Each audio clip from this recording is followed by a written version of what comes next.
대한민국 고속버스 산업은 10년도 안 되는 짧은 시간 동안 유례를 찾기 힘들 정도로 완전히 무너져 내리고 있는 매우 심각한 상황입니다. 현재 전국 161곳의 터미널이 폐업 위기에 놓였으며 직원들은 밀린 월급을 받지 못한 채 하나둘씩 정든 일터를 떠나고 있습니다. 국토를 연결하던 핵심 동맥인 고속버스가 왜 유령 노선으로 전락했는지 그 이면에 숨겨진 20조 원 규모의 부채 구조를 파헤쳐 보겠습니다. 우리가 편리하게 이용하는 KTX의 저렴한 표값 뒤에는 매일 11억 원의 이자를 감당해야 하는 처절한 교통 생태계의 모순이 자리 잡고 있습니다. 전국에 운영 중인 283개 터미널 가운데 절반이 넘는 161곳이 잠재적 폐업 대상이며 하루 이용객이 500명 이하인 곳이 태반입니다. 경기도의 핵심 거점인 성남 종합버스 터미널의 사례를 보면 원래 하루 3만 명이 이용할 수 있도록 거대하게 설계된 교통의 요충지였습니다. 2019년까지만 하더라도 이곳 성남 터미널은 하루 평균 600~700명의 승객이 오가며 지역 경제를 지탱하는 활기 넘치는 심장부 역할을 했습니다. 명절만 되면 표를 구하려는 사람들로 대합실이 가득 찼고 매표소 앞에 긴 줄과 주변 상가들의 활기는 매우 당연한 풍경이었습니다. 그러나 2022년에 이르러 이용객이 3~500명으로 반토막 나면서 화려했던 과거의 영광은 사라지고 터미널은 급격한 몰락의 길을 걷기 시작했습니다. 2016년 SRT와 경강선이 개통되면서 이용객 이탈이 가속화되었고 뒤이어 터진 코로나19 팬데믹은 고속버스 산업에 결정적인 치명타를 날리고 말았습니다. 결국 2023년 1월 성남터미널은 공식 폐업했으며 2년 넘게 도로변 임시 정류장을 전전하다 2025년 3월에야 겨우 문을 다시 열었습니다. 이러한 폐업 행진은 비단 성남만의 문제가 아니며 전국 터미널 수는 2018년 326곳에서 현재 283곳으로 불과 몇 년 만에 급감했습니다. 총 43곳의 터미널이 문을 닫는 동안 버스 운행 횟수는 절반 이하로 줄어들었고 남은 노선들조차 언제 사라질지 모르는 풍전등화의 위기입니다. 과거 KTX가 없던 시절 고속버스는 서민들의 가장 소중한 발이었으며 전국 방방곡곡을 촘촘하게 연결하던 우리 사회의 핵심 교통망이었습니다.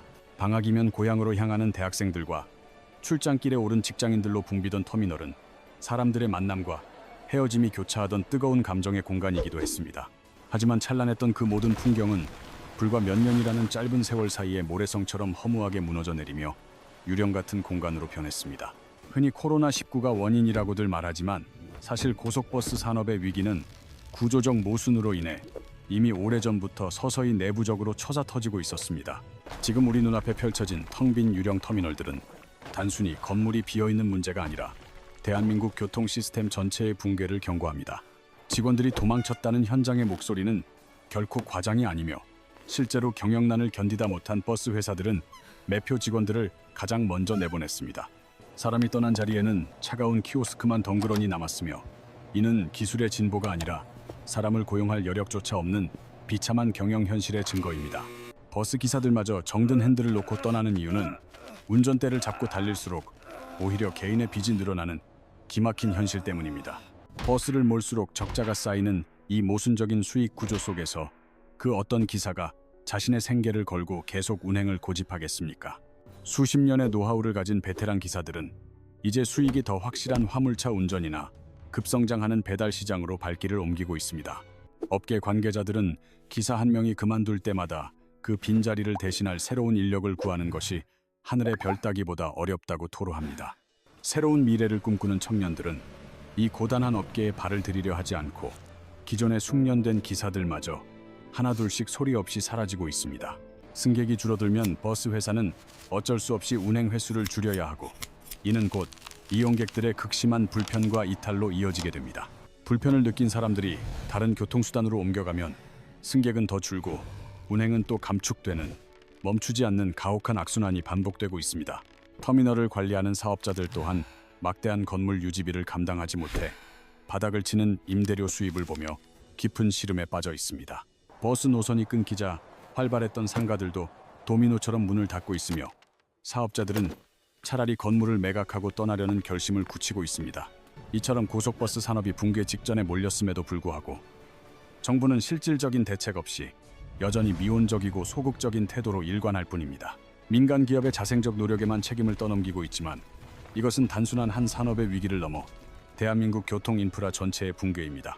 터미널이 사라지면 해당 지역의 접근성은 현저히 낮아지게 되고, 이는 결국 사람들이 떠나가며 지역 경제가 완전히 무너지는 결과로 이어집니다.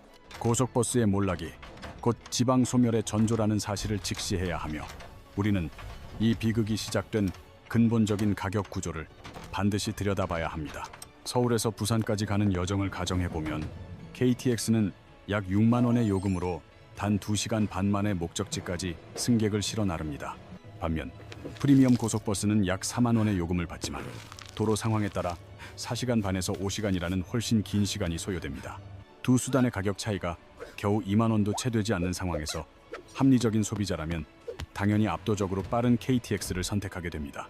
이동 시간이 절반밖에 걸리지 않는데 비용 부담마저 크지 않으니 승객들이 고속버스를 외면하고 철도로 몰리는 것은 너무나 자연스러운 현상입니다.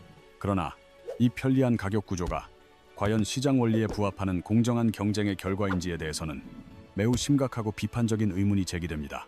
놀랍게도 KTX 요금은 지난 14년 동안 물가 상승률과 상관없이 동결되었으며 2011년 이후 단 한 차례도 인상되지 않은 상태입니다.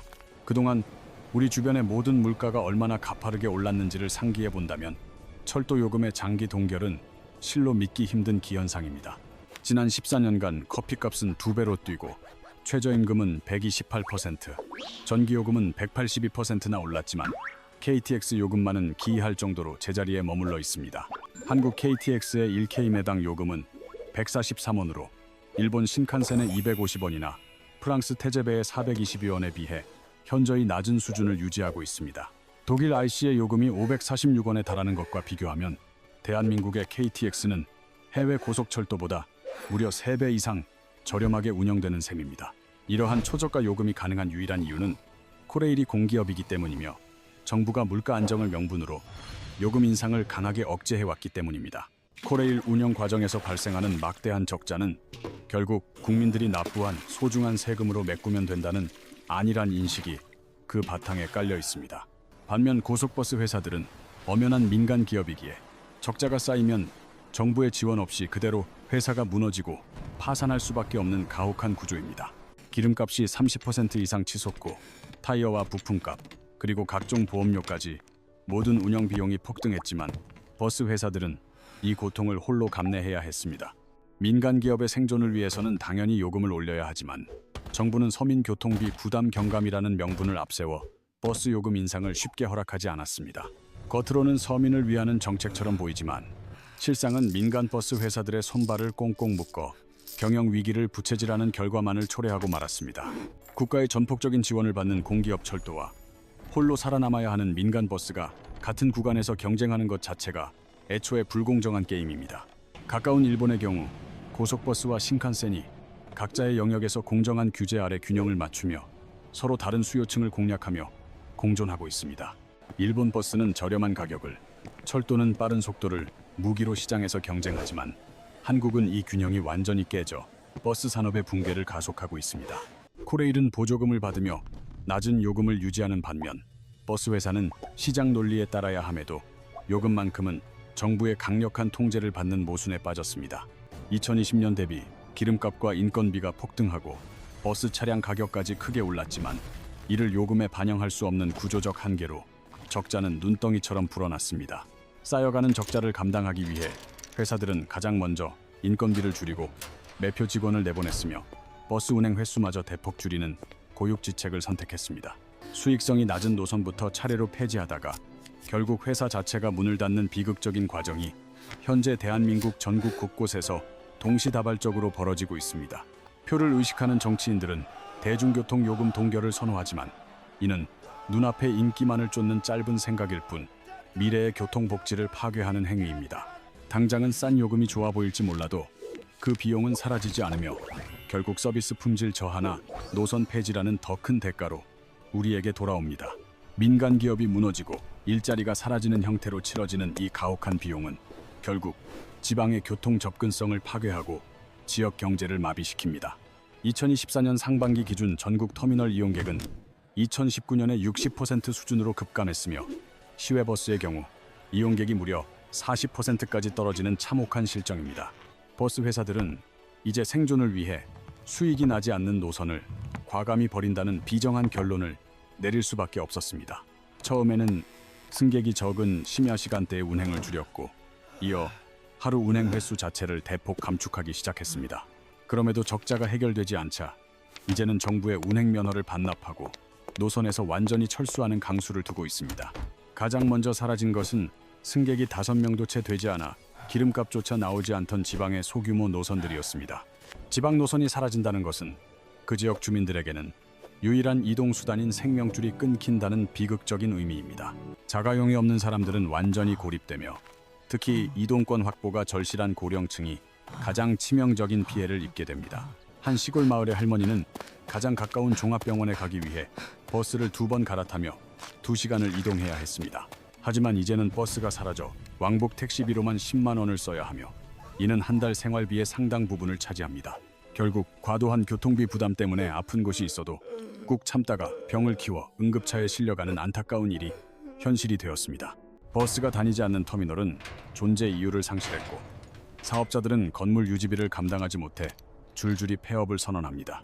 터미널이 문을 닫으면 주변의 식당, 편의점, 숙박업소들까지 도미노처럼 무너지며 지역 경제 전체에 연쇄 타격을 입힙니다.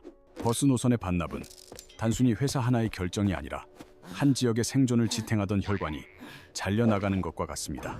우리는 여기서 한 가지 본질적인 질문을 던져야 합니다. 과연 KTX 요금이 싸다는 것이 우리에게 마냥 축복일까요? 코레일의 부채는 2025년 기준 20조 원을 넘어섰으며 이는 국가 경제에도 엄청난 부담으로 작용하고 있습니다. 매일 발생하는 이자만 약 11억 원, 연간으로 환산하면 무려 430억 원이라는 천문학적인 돈이 이자로 증발합니다.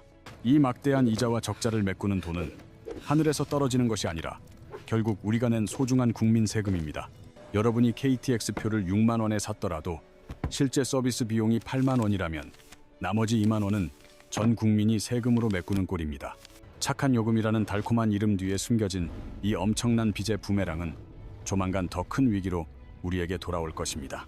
영국의 사례를 보면 1990년대 철도 민영화 이후 수익성 위주의 노선 폐지로 지방 서비스가 급격히 악화된 바 있습니다. 버스 회사들이 줄줄이 파산 위기에 직면하자 정부가 적자를 세금으로 직접 메꿔주는 방식인 버스 준공영제가 새로운 대안으로 활발하게 거론되고 있습니다. 현재 서울 시내버스는 이미 이 방식으로 운영 중이며 2023년 한 해에만 약 8,900억 원이라는 막대한 예산이 버스 운영비로 지원되었습니다. 매년 1조 원에 가까운 엄청난 세금이 투입되지 않는다면 서울의 시내버스 회사들은 당장이라도 운영을 멈추고 문을 닫아야 할 만큼 경영 상태가 비참합니다. 만약 이 준공영제 모델을 전국 고속버스와 시외버스까지 확대 적용한다면 현재보다 몇 배는 더 많은 천문학적인 국가 예산이 매년 필요하게 될 것입니다. 이미 국가 부채가 100조 원을 넘어서며 재정 건전성에 경고등이 켜진 상황에서 이러한 막대한 추가 비용을 어디서 마련할 것인지는 매우 현실적인 문제입니다. 또한 정부가 적자를 무조건 보전해주는 구조는 회사 입장에서 비용 절감이나 운영 효율화를 꾀할 동기를 사라지게 하여 비효율을 고착화시킬 위험이 큽니다. 승객들이 버스를 타지 않는 근본적인 이유는 단순히 가격뿐만 아니라 KTX에 비해 압도적으로 떨어지는 시간, 경쟁력과 편의성 때문이라는 점을 간과해서는 안 됩니다. 승객이 돌아오지 않는 상황에서 세금만 계속 쏟아붓는 것은 결국 밑빠진 독에 물을 붓는 것과 다름없는 일시적인 방편에 불과하다는 비판이 제기됩니다. 당장의 파국을 막기 위한 이 달콤한 보조금 대안이 장기적으로는 우리 사회의 재정적 기초를 갉아먹는 치명적인 독약이 될 수도 있음을 우리는 경계해야 합니다. 고속버스 산업의 붕괴는 코로나19나 인구 감소라는 표면적 원인을 넘어 공기업과 민간 기업 사이에 불공정하고 기울어진 경쟁 구조가 낳은 비극적 결과입니다. 스스로 이동하기 힘든 고령층과 장애인 같은 교통 약자들이 가장 먼저 이동권을 박탈당하고 있으며 이는 곧 지방의 소멸을 앞당기는 전조 현상이 되고 있습니다. 유령이 되어버린 텅 빈 터미널들은 단순히 건물 하나가 사라지는 문제가 아니라 대한민국 지방 경제의 생명줄이 끊어지고 있다는 절박한 경고 메시지를 보내고 있습니다. 이제 우리에게는 선택의 시간이 얼마 남지 않았으며 어떤 길을 선택하더라도 그에 따르는 비용과 고통은 피할 수 없다는 냉혹한 현실을 직시해야만 합니다.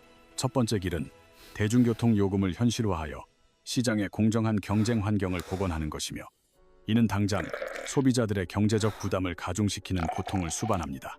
두 번째 길은 비효율을 감수하더라도 막대한 세금을 투입하여 현재의 서비스를 억지로 유지하는 것이지만 이는 미래 세대에게 엄청난 빚의 굴레를 씌우게 됩니다.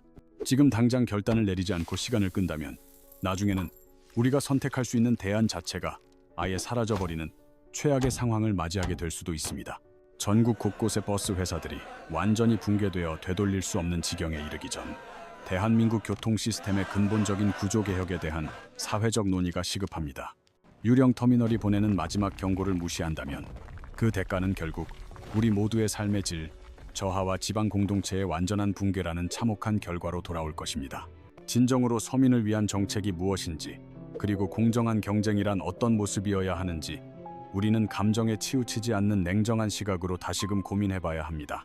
KTX 요금 인상 논쟁과 고속버스의 미래를 향한 이 어려운 여정에 여러분도 함께 고민해 주시길 바라며 우리 모두의 이동권을 지키기 위한 관심을 부탁드립니다.